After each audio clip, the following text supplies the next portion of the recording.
duk da dai cewa kin aikata kuskure a baya.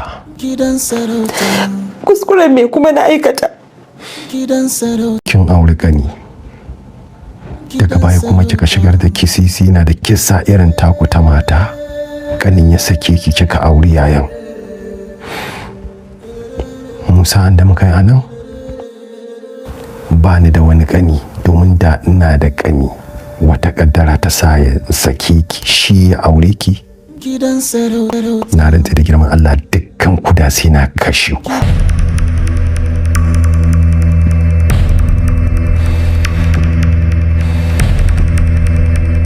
Shi yasa har yanzu nake jin haushin Mu'azzam da bai dauki bindiga ya tarwatsa miki kai ba.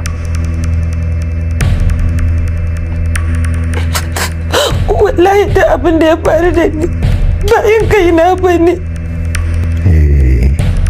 Bintu, ai kuma da ya kashe ki kin ga ai da ba mu haɗu da ke ba, yanzu da ban aure ki ba kenan.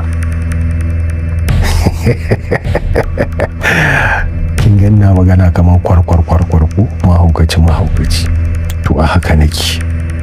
Duk maganar da ta zo bakina, duk abin da yake cikin zuciyata zan gaya maka, ko dan uban waye kai, ko ya maka daɗi ko kada ya maka daɗi, saboda ba uban da nake tsoro, ba wanda nake shakka.